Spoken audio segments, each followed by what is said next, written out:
Hi అండి, అందరికి నమస్తే. ఇప్పుడే కనకం ఇంటికి వచ్చిన. రాత్రి లైవ్ లోకి వచ్చిన తర్వాత అందరు అడిగారు కనకం మాట్లాడుతుందని. నేను రాత్రి లైవ్ చూడలేదు. పొద్దునే నువ్వు నిన్న మాట్లాడింది ఈ రోజు మాట్లాడింది కాదు, అది నిన్న లైవ్. నువ్వు గ్రీన్ కలర్ షర్ట్ వేసుకొని ఉన్నావు. నిన్న రాత్రి కాదు, మొన్న రాత్రి అనుకుంటా.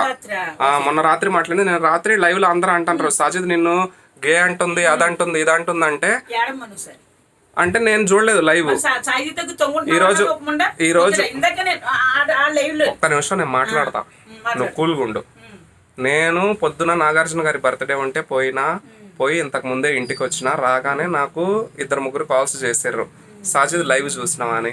ఏ లైవో నాకు అర్థం కావట్లేదు, చాలా లైవ్లు చేసింది ఆవిడ. ఏ లైవ్ అర్థం కాకపోతే లింక్ పెట్టమంటే లింక్ చూసిన తర్వాత వీళ్ళిద్దరు మాట్లాడుకుంటారు. అప్పుడు అంటే లైవ్ లేదనుకొని లైవ్ లేదని మాట్లాడుకుంటారు. ఆవిడ ఏమని అడిగింది నిన్ను? అది సాయిని అదే రూమ్ లోనే నా మొగుడిగా ఉండాలి, పర్లేదు తప్పలేదు, ఇదేం కాదు కదా, ఉండాలి అని. భయం ఏమి ఉండదు కదా, మా వాండ్రు మొగుడు ఉండాలి అని అడిగింది. భయం ఏమి ఉండదా అని అడిగింది. అది అమ్మ భయం ఏమి ఉండదమ్మా, నేను కూడా అంటే ఆంటీలు అమ్మటా 3 మంది పడుతున్నారు, నువ్వేం అంటలేదంటే అమ్మాయిని చూసినా ఆంటీ చూసినా కన్నెత్తి చూడలేదు, కన్నెత్తి చూడడు, ఏమి పర్వాలేదమ్మా ఈ రూమ్ లో పెట్టుకున్నాను. వాళ్ళ పెళ్ళం పెళ్లి చేసుకున్నాక పెళ్ళం దగ్గర నా కరెంట్ ఉంటే పెడతాను, ఎవరి దగ్గర పెట్టను అన్నాడని చెప్పింది. అది అక్కడ ఉన్నది అనుకోలేదు. ఈ మాట కనకం ఎట్లా అనుకుందంటే, నాకు యూట్యూబ్ కి వచ్చిన తర్వాత చాలా మంది ఆడవాళ్ళు ఫోన్లు చేశారండి. కొంతమంది ఇష్టంగా మాట్లాడారు, నన్ను కలిసి కూడా వెళ్ళారు.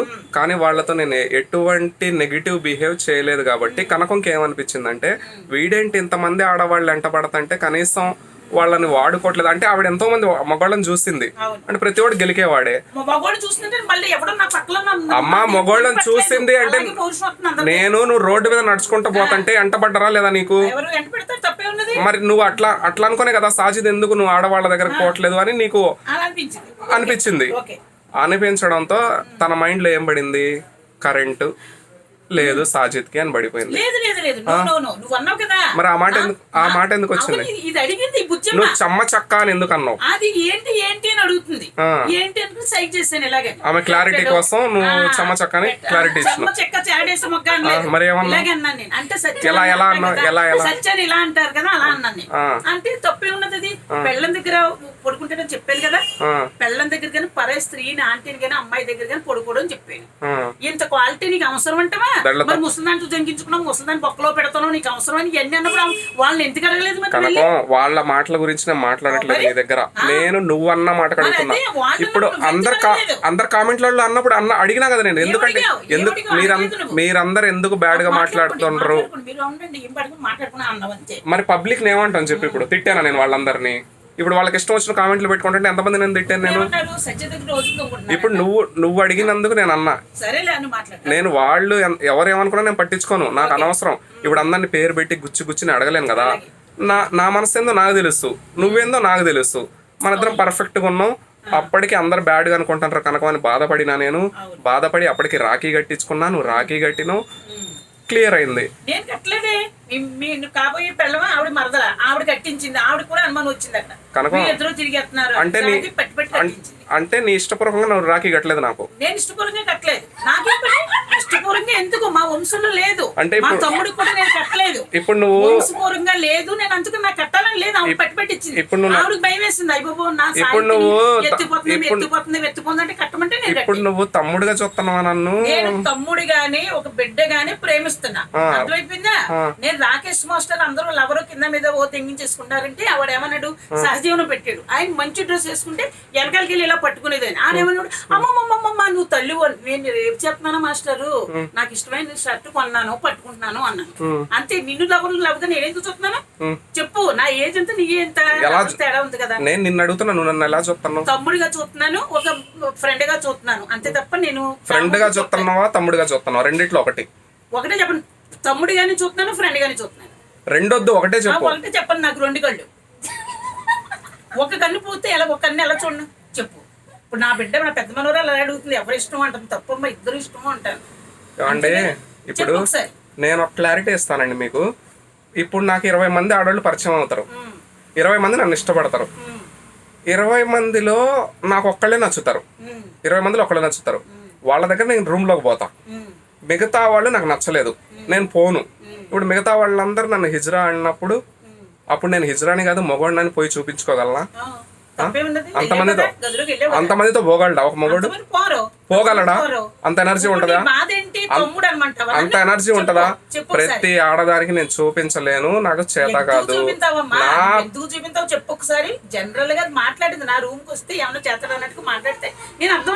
ఆవిడ నేను ఎందుకు చేస్తా కనుక ఆడదానికి ఉంటుంది. ఆవిడ వంటలు ఆడదే కదా, ఆవిడ ఎంత మంది దగ్గరికి వెళ్ళినా ఏదమ్మని లవ్వలకి వెళ్ళి వచ్చింది కదా.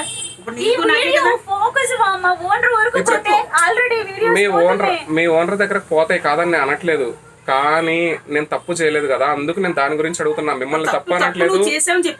ఆహా, అది దాంట్లో తప్పు ఉంది కనుక అందుకు అడుగుతున్నా. నేను అది అడుగుతున్నా. ఇప్పుడు ఈవిడ మొక్క నేను ఈవిడ మొక్క నేనేం చూపించట్లేదుగా, ఈవిడ మొక్క నేనేం చూపించట్లేదుగా కెమెరాలో. ఆమె వెనకుంది, నేను నీ మొక్క నా మొక్క చూపిస్తున్నాగా. ఆమె కెరీర్ ని నేనేం డిస్టర్బ్ చేయట్లేదు, మీ కెరీర్ ని నేనేం డిస్టర్బ్ చేయట్లేదు. అందరూ అడుగుతున్నారు కాబట్టి నన్ను నేను క్లారిటీ ఇచ్చిన. ఏదో చెప్పిందండి, తనకి నోట్లో మాట ఆగదండి. నోట్లో మాట కదండి, జనరల్ గా అడిగింది. నా రూమ్ లో కూర్చొని నేను చేయడు కదా అని అడిగిందండి. నేను చెప్పాను, పెళ్ళం దగ్గరికి తప్ప ఎవరి దగ్గర వాడు లీక్ చేయడంట అని చెప్పాను నేను. అర్థమైందా? ఏ ఆంటీని ముట్టుకోను, ఏ అమ్మాయి దగ్గరికి వెళ్ళను, నా పెళ్ళాన్ని ముట్టుకుంటాను అని చెప్పాడు. ఇప్పుడు నువ్వు అలా చెప్పడం తప్పు కాదు. తప్పు కాదు, నా విషయంలో మరి తప్పు కాదు. తప్పు అని అర్థం చేసుకుంటే తప్పు. ఫోన్లో సారీ చెప్పాను కదా, ఇంకేం చెప్పరు? కాళ్ళు ఎట్టుకోనా లేకపోతే పండెట్టుకోనా ఈ మాటలు చెప్పు మరి, అంతే కదా. సారీ ఓ కాలం నేను జనరల్ గా మాట్లాడేస్తాను. నీ పాప అడిగింది మన రూమ్ లో ఉన్న ఏం పర్వాలేదంటే దాని గురించి నేను మాట్లాడాను. నా మనస్తత్వం గురించి అడిగిందంటండి. అడిగినందుకు ఈవిడ ఏం చేసిందంటే చెప్పానండి, సాజిద్ అట్లాంటోడు కాదు అని. ఒక అమ్మాయి కనిపించిన నేను అంటాను, జనరల్ గా మాట్లాడతాను. నేను అమ్మాయిని అమ్మ ఆంటీలు ముట్టుకొని నా పెళ్ళం దగ్గర నేను ముట్టుకుంటాను, నేను 2 బిడ్డలకు అంటాను అన్నాడమ్మా అని చెప్పాను. అంతే, నువ్వు అన్నావు నేను అన్నాను చెప్పాను అంతే. దీనికి ఏదో రాతం చేస్తే నేనేం చెప్తానమ్మా. 90 మంది అన్నారు పొద్దుట. వాడు లైవ్ లో కూడా రోజు దెంగించుకుంటున్నావంట, సత్య దగ్గరికి వెళ్తున్నావంట. అవును రా, దెంగించుకుంటున్నాను, నీకేంట్రా? ఆ విషయం కూడా జరిగింది. ఇంకో విషయం కూడా జరిగింది. ఈ విషయం ఇప్పుడు క్లారిటీ అయితే అది ఆమె నోటి నుంచి అయితే అడిగిపించిన. ఇంకో విషయం వచ్చేసి ఎవరు ఏమన్నా అనుకొని నేను పట్టించుకోను, కానీ కనకం అన్నందుకు నేను అడగడానికి వచ్చిన. బయట వాళ్ళు ఎవరు ఏమన్నా అనుకొని కనకం ఈ మాట నా గురించి అన్నది కాబట్టి ఎందుకు అన్నామని నేను అడిగిన. ఆవిడ తెలియక అన్నా అంటుంది, నాకు తెలియలేదు. ఆ పిల్ల ఏమని అడిగినందుకు అమ్మ నువ్వు భయపడకమ్మా, వాడు నిన్నేం చేయడమ్మా అని, నిన్ను ముట్టుకోడు, నీ ఇంటికి పిలిపించినా నిన్నేం చేయడు అని క్లారిటీ ఇచ్చిందంట. ఆ విధంగా క్లారిటీ ఇచ్చిందంట. వాడు ఏం చేయడు నిన్నని. ఆ విధంగా ఆ వేలోకి వెళ్ళిపోయింది ఆవిడ. ఆమె రూట్ వేరు కదా, ఆ రూట్ లోకి వెళ్ళిపోయింది. అయితే ఇంకో విషయం, దుబాయ్ వాడు ఉండండి ఒకడు. ఈవిడికి దుబాయ్ వాడు ఎప్పుడు పరిచయం నీకు? దుబాయ్ వాడికి ఎట్లా పరిచయం అంటే, మేము లైవ్లు ఎప్పుడైతే మొదలు పెట్టినో అప్పుడు నెంబర్ ఇచ్చినప్పుడు వాడి నెంబర్ తీసుకొని అప్పటి నుంచి ఏమైనా టచ్లోకి వచ్చిండు. వచ్చి సాజిద్ బ్రో మీ వీడియోలు బాగుంటాయి, అమ్మ మీ వీడియోలు కూడా బాగుంటాయి అని టచ్లోకి వచ్చిండు.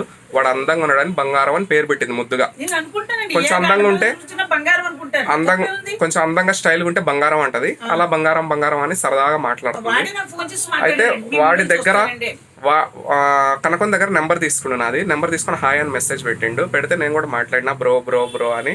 మాట్లాడిన తర్వాత నిన్న లైవ్ జరిగిన తర్వాత వాడు నిన్న రాత్రి అంటే మొన్నటి వరకు మంచిగా మాట్లాడినోడు,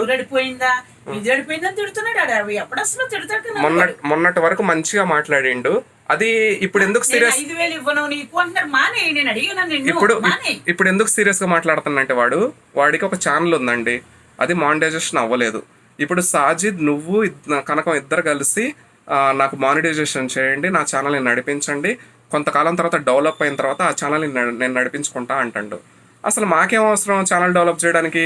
నేనేదో చెప్పాలి కదా, నేను చెప్తున్నాను, నేను ఎంతో కష్టపడి నా ఛానల్ని డెవలప్ చేసుకున్నా. కనకాన్ని రిక్వెస్ట్ చేసో, కనకాన్ని అడిగో, కనకం దగ్గరకు వచ్చో, కనకం అని ఒక పేరు పెట్టి అదొక కంటెంట్ క్రియేట్ చేసుకుని కామెడీగా సరదాగా నా ఛానల్ నేను లేపుకున్నా. ఇప్పుడు వాడు ఎవడుకో నేను ఛానల్ లేపాలంట. వాడెవడో వాడు కష్టపడాలి, నేను ఎట్లా కష్టపడతా. అప్పుడు అడిగిన బ్రో ఎంతో కొంత ఇవ్వు నేను చేస్తా అంటే 2000 2000 ఇస్తా నీకు నెలకి, ఛానల్ డెవలప్ చేసి రోజు వీడియోలు పెట్టాలంట. ఈవిడ అరగంట వీడియో చేస్తేనే 1500 2000 తీసుకుంటది. వాడికి ఎవడికో నెలకి 2000 ఎందుకు ఇచ్చింది వీడియోలు? వాడు ఏమంటాడు నువ్వు నాకు ఇవ్వాలంటాడు. మేమిద్దరం అంట వాడికి వీడియోలు ఇవ్వాలంట, వాడి ఛానల్ ని డెవలప్ చేయాలంట. నేనంట నేను ఫ్రీగా తమ్నైల్ చేయాలంటే ఆ విషయాలన్నీ ఈవిడ అంటాడు. నువ్వు చెప్పే పని లేదా అంటే ఈవిడ నాకు చెప్పి వర్క్ చేయించాలా? ఏం అవసరం అండి? వాడెవడో నాకు తెలియదు, వాడు బ్రో అని మంచిగా మాట్లాడినందుకు నేను మాట్లాడినా. రాత్రి ఫోన్ చేసి తిడతాడంట. నిన్న సాయంత్రం అడిగింది, మేము షిరిడి 5000 ఇస్తా అన్నాడు ఇంతకుముందు. 5000 గురించి నిన్న ఫోన్ చేసి అడిగింది. 5000 ఇస్తా అన్నావు కదా అన్న తర్వాత వాడేమండు మీరు వీడియోలు పెట్టలేదు నాకు యూట్యూబ్ లో. ఆగాగు యూట్యూబ్ లో మీరు వీడియోలు పెట్టలేదు, నాకు వీడియోలు పెడతా అని చెప్పి సాజిద్ పెడతాను పెట్టలేదు, నేను డబ్బులు ఇవ్వను అన్నాడు.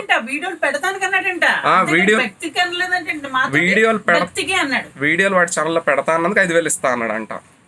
అది కరెక్ట్ కాదు కదా. ఏదన్నా ఉంటే నాకు ఫోన్ చేసి మాట్లాడలేదు కదా, సాజిద్ బ్రో ఇదిగో ఇట్లా బ్రో ఇట్లా ఇదిగో నేను ఇంత డబ్బులు ఇస్తా, లేకపోతే ఇయ్యలేను, లేకపోతే సంథింగ్ ఏదో మాట్లాడు, నాకు అవుద్దా అవ్వదా అన్నది మన ఇద్దరం మాట్లాడుకోవాలి. ఆవిడకి ఫోన్ చేసి బాగా దెంగుతున్నాడు, నీకు తీరిందా అని అడుగుతున్నాడు. నాకు బాధ వచ్చి ఏడుపు 2 వరకు ఎడితే లైవ్ పెడితే ఆన్ అయిపోయింది. అప్పుడు లైవ్ లో మాట్లాడాను. ఇప్పుడు ప్రతి ఒక్కళ్ళు ఏమంటారు, వాడికి వీడియోలు ఫ్రీగా ఇస్తుంది, ఫ్రీగా కొట్టుకుంటాడు. అందరు ఇదే మాట. అసలు సత్యాకి ఏమవసరం? సత్యాకి ఏమవసరం? యాపిల్ కాయ నువ్వు కొన్నావు. ఇప్పుడు కాదు, సత్య కొనుక్కొని రాలేదు కదా యాపిల్. వాడి ఇంట్లోకి వచ్చి నేనేం తినలేదు కదా, వాడి రూమ్ లో కూర్చొని నేనేం తినలేదు కదా. వాడికి ఏమవసరం? నేను ఆల్రెడీ అడుగుదాం అనుకున్నా, కానీ ఎందుకు వాడికి ఏమవసరం? వాడి ఇంటికి పోయి నేను వీడియోలు తీసుకున్నానా, వాడి ఇంట్లో కూర్చొని భోజనం చేసినా, నీ కోసం వచ్చా వాడి ఇంటికి కూడా. అసలు వాడేవాడు నేనేవాడు? వాడితో ఏమవసరం, ఏం సంబంధం నాకు? నీ కోసం నేను సత్య ఇంటి వరకు వచ్చినా, సత్య గుమ్మంలో అడుగుపెట్టినా. ఎవరితో నాకేం అవసరం లేదు. నాకు కావాల్సింది ఏంది?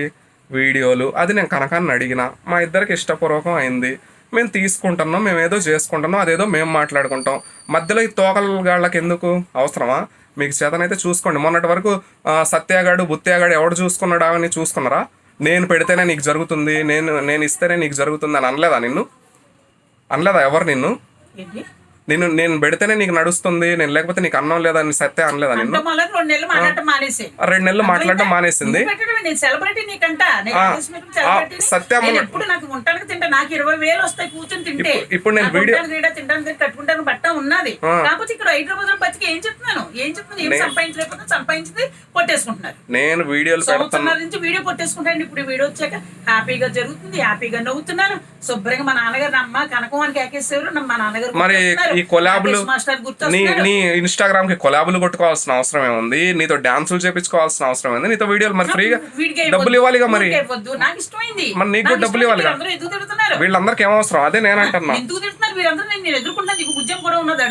ఏమండి ఇప్పుడు మా ఇష్టపూర్వకంగా మేము చేసుకుంటున్నాం వీడియోలు. నేను అడిగాను, ఈ మధ్యలో అందరూ కొంతమంది అనేస్తారంటే మైండ్ మరి అమ్మ నువ్వు ఎంతగా డబ్బులు ఇవ్వమా, అందరూ ఏడ్చేస్తున్నారు, నాకు కూడా బాధ ఉంది, ప్రెసిడెంట్ నీ కుర్చీలో ఎలాగ దింపేసారు, నీకు వచ్చేస్తున్నాయి పేర్లని. నేను జనరల్ గానీ అన్నాను, నిజంగానే అన్నాను. కానీ నువ్వేమన్నావు 5000 ఇస్తాను వచ్చే నెలలోనే, అది ఎమ్మడయ్యాకని నీకు 2 వీడియోలు పెడితే నాకు చీరతోటి ఇవ్వి నీకు 500 ఇస్తానమ్మా. అది కూడా చెప్పాను కదా. నేను ఆల్రెడీ నా ఛానల్ గురించి అందరికి చెప్తానే ఉన్నా, నా పరిస్థితి అందరికి చెప్తానే ఉన్నా, నేను డెవలప్ అవుతా అని అన్ని చెప్తానే ఉన్నా. కానీ మీరు అందరు ఎందుకు ఇట్లా చేస్తారో అర్థం కాదు. అందరు కాదు, కొంతమంది ఉన్నారు, 4 5 ఉన్నారు. వీళ్ళు కలిసి ఆవిడ్ని చాలా ఇబ్బంది పెడతారు, చాలా టార్చర్ చేస్తారు. ఇప్పుడు ఆవిడకి కనకం ఆడితో రోజు ఇక్కడ తుంగుంటుంది ప్రతి రోజు అంటున్నాడు. అయ్యి బాబు నీదేనో చెయ్య సత్య ఎందుకమ్మా నేను నువ్వు అన్నీ మాట్లాడి విన్నాను అన్నాడు. ఊరికే అన్నాడు. ఏమన్నావు? ఆవిడకి ఏదన్నా జరిగితే హార్ట్ అటాక్ వచ్చి రాత్రి కూడా ఏడ్చింది ఆవిడ. అందరన్న మాటలకి వాడెవడో దుబాయ్ వాడు కూడా ఎంతో టార్చర్ పెట్టిండు. ఆవిడకి ఏదన్నా జరిగితే ఆ దుబాయ్ వాడి మీద వీళ్ళు ఎవరెవరు 4 5 ఉన్నారో టార్చర్ పెట్టే వాళ్ళు అందరి మీద కేసు పెట్టేస్తా, నేను వెంటనే పెట్టేస్తా. ప్రతి విషయం నేను యూట్యూబ్లో చెప్తూనే ఉంటా, లైవ్లో చెప్తూనే ఉంటా. టార్చర్ పెట్టాల్సిన అవసరం ఏముంది? ఆమెకి ఇష్టపూర్వకంగా నాకు వీడియోలు ఇస్తుంది, మేము ఇద్దరం మాట్లాడుకుంటే ఏదన్నా ఉంటే. డబ్బుల విషయమైనా వీడియోల విషయమైనా మా ఇద్దరికి తెలుసు, మాకు దిమాకు ఉంది. దేవుడు మాకు ఇచ్చిండు. పొద్దుటి నుంచి సాయంత్రం వరకు నేను చెడ్డగా మాట్లాడలేదు. ఈ పాప అంది భయం ఏమి ఉండదు కదా, మంచి కుర్రాడే కదంటే అయ్యి పిచ్చిదానా ఆడి పెళ్ళం దగ్గర నేను అన్నాను, అంత అమ్మాయి లాంటి నువ్వు అలా కన్నెత్తి కూడా చూడలేదమ్మా అంటే, కాదంటే నేను అలా చూడను, రేపు నా పెళ్ళాన్ని ముట్టుకుంటాను, నా పెళ్ళం దగ్గరే ఉంటాను, నేను 2 పిల్లలకి అంటాను అన్నట్టు. అదే టాపిక్ నేను ఆ మాట జనరల్ గా కనకం నన్ను అడిగింది, ఏంది నాన్న నువ్వు చాలా పర్ఫెక్ట్ గా ఉన్నావు, ఇంతమంది ఆడవాళ్ళు వచ్చినా ఎందుకు అదే నువ్వు నన్ను ఎంతో ఇది మంది చేయట్లేదు? చేశారు. ఈడ కొంచెం ఇలా తెలిసి అంటాడండి, కనకాన్ని జస్ట్ నేను టచ్ కూడా చేయను. టచ్ చేసిన మద్యం తగులుతుందని బ్యాగ్ పెట్టాడని ఆ విషయంలో ఆ టాపిక్ మాట్లాడాను. అట్లా అడిగినప్పుడు నేను ఒక మాట అన్నా కనకంతో, ఏమన్నా, కనకం నా పెళ్ళాం తప్ప నాకు ఎవరు వద్దు అన్న మాట అన్నా, ఆవిడ కూడా అదే ఫాలో అవుతుంది. ఆ సాజిద్ మంచోడు. ఇప్పుడు నేను ఇంత మంచోడనే ఆవిడ కూడా నాకు వీడియోలు ఇచ్చింది, లేకపోతే ఇచ్చేది కాదు. నేను ఎవరి పని మీద చూసారా మీరు? ఎవరన్నా రూమ్ లోకి వచ్చారు, ఒక లేడీ గాని బాయ్ గాని, ఒక దుర్గా ఒకటి ఇది ఒకతే అండి. ఇదైనా 8 నెలల తర్వాత నాకు ఒకసారి ఇప్పుడు వచ్చిందండి, ఏదో బాధ కలిగిందండి. ఇంటికాడ లేదు గొడవ పెట్టుకుంటాం, మళ్ళీ రెంట్ కొన్నోడు గొడవ చేసిన మళ్ళీ అమ్మని ఇంటికి వస్తానంటే రమ్మన్నాను. అమ్మ నాకు మగోడు కావాలా, మీ ఇల్లు ఇవ్వట్లేదంటే అయ్యో సాయిచ్ని తీసుకెళ్ళు, నన్ను అడగొద్దు, నువ్వు అడుగు. వచ్చిందండి. ఇల్లు గురించి సపోర్ట్ చేశానండి అంతే. ఇల్లు ఇవ్వట్లేదు అంటే సపోర్ట్ చేసిన, నేను ఎవరికైనా హెల్ప్ చేస్తానే ఉంటా. ఇప్పుడు కొత్తగా ఇంటికి వెళ్ళాడు, ఏదో ఫోటో చూపించిందండి, ఆయనకి ఏదో జాబ్ వస్తా వెళ్తా ఉంటాయండి, ఇదిగో అని చూపించింది. మాకు ఒక పెద్దమ్మ ఉన్నది, నా పెద్దమ్మ కూడా వస్తా వెళ్తా ఉంటుందండి, వాడు నా పెద్దమ్మ కలిసి వస్తారండి, వెళ్తా ఉంటారు అని చెప్పిందంట. అక్కడికి అది అయిపోయింది కదండి, ఇంటి వాళ్ళు రమ్మన్నారు, రూమ్ లోకి వెళ్ళిపోయిందండి. నేను కనకం ఎవరిని కలిసినా, ఎవరితో మాట్లాడినా, సత్య దగ్గరకు పోయినా, ఎవరి దగ్గర పోయినా నేను ఎవరి గురించి అడగను. కనకం అడగడు, వెళ్ళొద్దన్న మాట అండి. నువ్వు వాళ్ళ దగ్గరికి అయితే చెప్తారు. ఇప్పుడు వీళ్ళు అంటున్నారు బుక్క బగ్గలు నాకు ఏమి పెట్టకపోయినా సరే నన్ను అల్లరి చేసి, నేనంటే రాజమండ్రిలో తెగించుకుంటున్నానంట, వైజాగ్ అంట, కాకినాడ అంటే, ఇతర దేశాలు అన్ని తెగించుకుంటానంటే ఆ వీడియో పట్టుకెళ్ళి కానిస్టేబుల్ అదే పోలీస్ స్టేషన్ నుండి పోలీసులు వచ్చేసారండి. ఆ వాళ్ళ 3 నెలలు దాక్కున్నాడండి వాడు. 3 నెలలు పోయాక మళ్ళీ అది వీడి పేరు బడేల మీద యుద్ధం చేద్దాం రా అని కలిసాడండి. అప్పుడు ఓకే సత్య వైద్య సత్య. అయితే ఇప్పుడు ఏమంటున్నాడు, అమ్మకి ఏమీ లేదు, అన్న కూడా ఉండలేదు, అందుకే నేను తిప్పుకున్నాను కూడా అంటే 2 నెలలు మాట్లాడటం మానేసానండి. తర్వాత మళ్ళీ బడేల మీద కేసు వేద్దాం, నాకు కేసు పని ఏంటి, మీరిద్దరు పడుకున్నారు, మీరిద్దరు వేసుకోండి అన్నాను. అప్పటి నుంచి మళ్ళీ కలిసామండి. ఇప్పుడు కూడా 2 నెలలు మాట్లాడితే మొన్న ఇంటర్వ్యూకి నువ్వు వచ్చావు కదా, ఆ ఇంటర్వ్యూలో అమ్మాయి ఎందుకు ముఖం మార్చుకుంటున్నావు అన్నాడు. అప్పుడే వీళ్ళిద్దరు మాట్లాడుకున్నాం 2 నెలలు పోయాక. ఇదిగో మళ్ళీ ఆ తర్వాత సాజిద్ వీడియోలు కొట్టుకుంటాడు, సాజిద్ వీడియోలు కొట్టుకుంటున్నావు, సాయిత్ రోజు నీ రూమ్ ఇంటికి వస్తే ఇంకదే పని కదండి. అంత నేనన్నా రోజు నువ్వు వస్తున్నావు కదా, నీతో కూడా తొమ్ముకుంటున్నావు కదా అన్నాను. రివర్స్ వేసానండి గేరు. నేను ఎవరైనా నామే అబద్ధం కానీ, దొంగతనం కానీ, లంచితనం కానీ అయితే మీకు నేను వేస్తానండి. అది అలా వాడి మీద కూడా వేసానండి. అమ్మ నిజంగా తొంగుంటున్నానా చెప్పండి. ఇప్పుడు ఈ వీడియోలో చెబుతున్నారు రోజు ఇంత పొట్టుపచ్చి మిరకాయ లోపలికి వెళ్తున్నాను పెట్టాడు, ఎంత ఉన్నది లోపలికి వెళ్తున్న లంజా కొడుకు నీకెందుకు రా, మా ఇద్దరికి ఇష్టమైంది అన్నాను. ఇప్పుడు లైవ్ లోనండి ఇందిరానగర్ పార్క్ లో నల్లోడు తీసుకున్నాడు, 3 అడిగారండి. నేను ఇంతే ఉంటుంది, నీ కోరుకు తీరుతుందా అన్నారు. ఉంటుంది అవినప్పుడు ఫస్ట్ ఇంతే ఉంటుంది, ఎవరికైనా సరే మొగలకి పెట్టినప్పుడు లోపలికి వెళ్తుంది అన్నానండి. అదేంటమ్మా అవ్వ మాట్లాడుకోవాలి, అదేంటి మరి ఆడికి సిగ్గులేదు, ఆడు అన్నాడు నాకు సిగ్గులేదు, నేను చెప్పాను అన్నాను. అలాగే జనరల్ గా మాట్లాడిస్తానండి అంతే. వీడు చెడ్డోడైతే నేనెందుకు రానిస్తానండి, నేను చెడ్డోడిని, నేను గెలికేవాడిని, చేతులు వేసేవాడిని అయితే ఆవిడ ఎప్పుడో చెప్పేది సాజిద్ చెప్పను, నేను రానివ్వను. నిన్ను ఫస్ట్ లో అన్నం అంత పట్టుకు చూడక్కర్లేదండి. వాడు కృష్ణానగర్ లో నాకు ఛానల్ అది వీడియో తీసుకున్నాక, అమ్మ నువ్వు బిడ్డలాంటోడు, నాకు ఛానల్ సంవత్సరం నుంచి రావట్లేదంటే అమ్మని చూస్తాను, వేరే వాళ్ళు కొట్టేస్తున్నా అవన్నీ వద్దు, నేను చెట్ చేస్తాను ఒకటి చేశాడండి. ఆ రోజు నుంచి వీడు నా మనసులో అబ్బాయి ఫోన్ లేను. 1,00,000 మంది ఈమె ఇన్స్టాలో 1,00,000 మంది ఉన్నారు. ఇన్స్టాగ్రామ్ లేకుండా పోయింది తెలుసా, ఎవరో కొట్టేసుకుంటారు ఇన్స్టాగ్రామ్ కూడా. ఇన్ని జరిగినప్పుడు మరి ఎవరు సపోర్ట్ చేయలేదు ఎందుకు? ఆవిడకి అన్యాయం జరిగింది కదా, అప్పుడు మాట్లాడొచ్చు కదా. నాకు ఏదో తోటి నేను వాడకలేదు, నేను ఏదో పెట్టుకోలేదు, ఎవరన్నా తిరగలేదు. ఒకవేళ తిరిగితే మీరు చెప్పండి. ఇక ఇప్పుడు వీడితో తిరుగుతాను, ఊరు వాడ అంత డప్పు 2 నెలలు అనేసారు, రాఖీ గట్టే కొంచెం మనిగారు. తర్వాత వీడు అన్నాడు తప్పండి, ఒక ఫ్యామిలీ ఆవిడ నా తల్లి లాంటి అక్కలాంటి ఆవిడ అనేసి అన్నాక అందరూ కొంచెం దాయిగా మారారు. నేను చెప్తున్నా అసలు ఆవిడకి హెల్త్ బాగోట్లేదు అని కూడా చెప్పిన. వారం ఆమె హాస్పిటల్కి వెళ్తుంది, టాబ్లెట్లు తెచ్చుకుంటుంది, ఏదో బతుకుతుంది. ఇంకా ఆవిడకి ఇంకా డబ్బులు ప్రాబ్లం ఉంటే నేను లైవ్లు పెట్టి బ్రతిమలాడే అందరినీ. నా లైవ్ లో ప్రతిసారి డబ్బులు వచ్చినాయి. నేను ఒకటే మాట, అమ్మ ఎంతో కొంత 500, 200, 1000 రూపాయలు కనకానికి వేయండి అని చెప్పి సరదా వీడియోలు చేస్తాం, మేము కామెడీ వీడియోలు చేస్తాం, వల్గర్ చేయమని చేసుకుంటూ వెళ్ళినాం. ఆవిడేదో అడిగినందుకు ఆవిడకి అలా వచ్చేసిందంట. అది ఆవిడైతే క్లారిటీ ఇచ్చింది. పక్కనున్న వాళ్ళు ఆవిడకి చెవులో ఏదో ఒకటి పెడతానే ఉన్నారండి నా గురించి. అంటే నేను నాశనం అవ్వాలని, నేను ఎదగకూడదని. ఎందుకు నా కష్టం నేను పడుతున్నా, నా వీడియోలు నేను చేసుకుంటున్నా, ఎందుకు ఈ పక్క వాళ్ళకి? అదండి మీ అందరికి క్లారిటీ ఇవ్వడం కోసం ఇంటి దగ్గరకు వచ్చిన. నాగార్జున గారి బర్త్డే అయితే అడిగి పోయి ఆ బర్త్డే చూసుకొని ఇంటికి వచ్చిన. ఇంటి నుంచి కనకం దగ్గరకు వచ్చి దాని గురించి మాట్లాడి వీడియో చేస్తున్నానండి. ఇంకేమైనా డౌట్ ఉంటే కామెంట్ పెట్టండి, ఓకేనా? బాయ్ అండి. చచ్చిపోతున్నారు జనాలు, అందరూ చచ్చిపోతున్నారు. నా మీద ఇప్పుడు ఇంటికి చెప్తున్నారు కదా. ఈ లైవ్లు కూడా పెట్టకూడదు.